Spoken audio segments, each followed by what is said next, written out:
In the gospel reading today, our Lord tells us that we have to beware of men who will hand us over to courts and so on. And he goes on to talk about the fact that brother will hand brother over to death, and the father his child, and children will raise up against their parents, have them put to death. Now, naturally, we would look at this and say, no, that's a little extreme. Except look back at the persecutions in England, you'll see the exact same thing. And in case you think it can't happen here, just look at what happened in the last 2 years. You can't come to my house for Christmas because you didn't get jabbed. Unless you wear a mask, I will call the police. Really? On your own siblings, on your own parents, on your own children.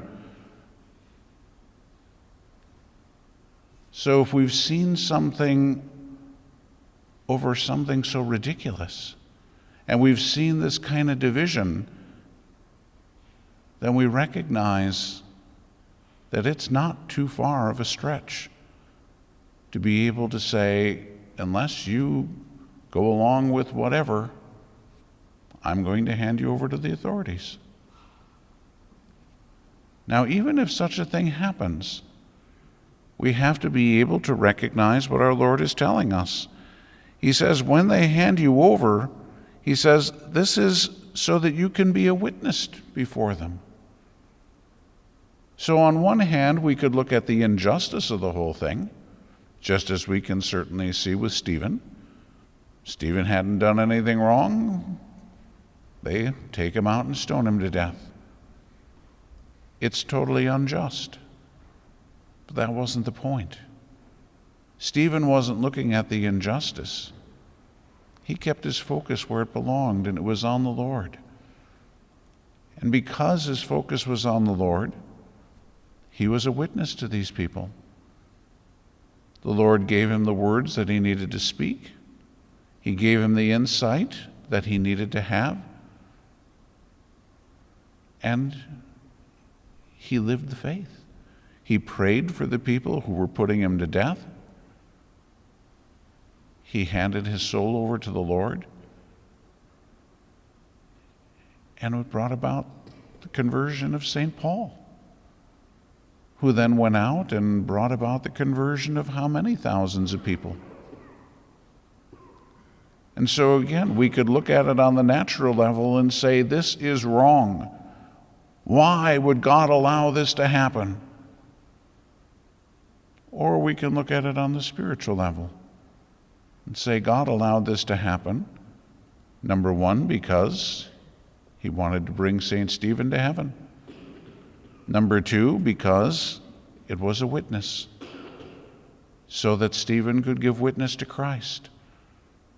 We don't know who else in that crowd may have been converted because of what Stephen did. But we do know that that brought about St. Paul's conversion, which is obviously pretty extraordinary all by itself.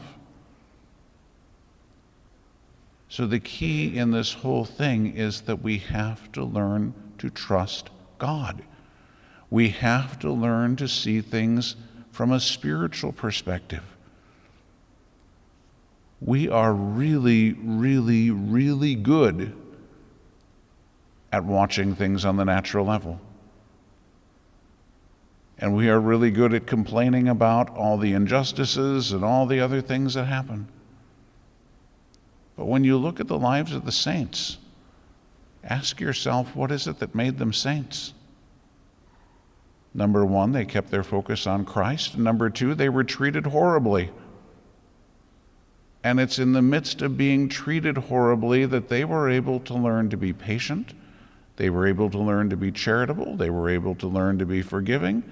They were able to grow in virtue, which only happens when we have to practice it.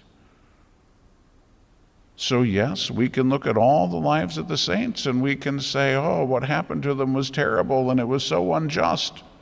True enough, it was. Or we can look at it like when St. John of the Cross came out of, when he escaped from the closet that they had locked him in for 9 months. and the nuns were so upset at the monks for having done this. And he said, no, no, no, no, no. He said, they are my friends.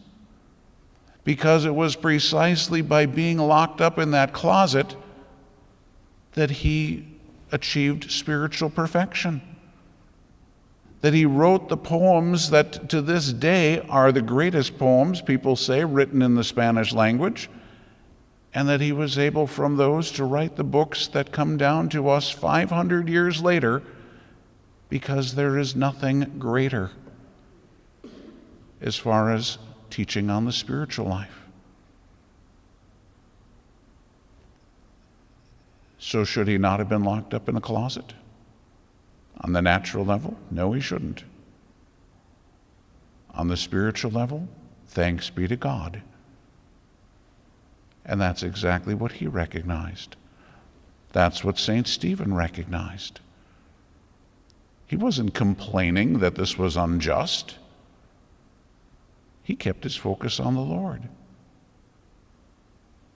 And he wanted to be able to go to heaven, to be with the one he saw in his vision. So if we can learn to quit complaining about all the injustices in our lives and be able to see them from God's perspective, to look at it and say, what are you trying to do in my life? Not in the nasty way, which is what we usually do. What are you trying to do to me? Make you a saint, that's what he's trying to do to you. But unfortunately, if you are like me, and your skull is really, really, really, really thick, that means there isn't a lot of room in there for a brain. And so it takes a long time for this to be able to get through the thick skull. So it's what has to happen? It has to happen over and over and over again before it finally makes its way through. So we have to learn to see things from that spiritual perspective. The natural perspective, what's it going to do? It's going to make us angry. It's going to make us complain. It's going to make us whine. It's going to make us miserable. If we see things from a spiritual perspective, then we begin to see that God is working on virtue. He's working on making us saints. And there's cause then for rejoicing. We can be at peace. We can be filled with charity. That doesn't come naturally, and it doesn't come easily. But that's what God is trying to do. We see that in St. Stephen. We see that in the lives of all of the saints. It's precisely that which made them saints. And it is precisely that which God is going to work to make people like you and me into saints. So, what a great thing as we look forward even to a new year. Let's do something really countercultural, especially for people who live in Minnesota. Let's not complain. Let's not whine. Let's get our focus off the injustices in the natural level.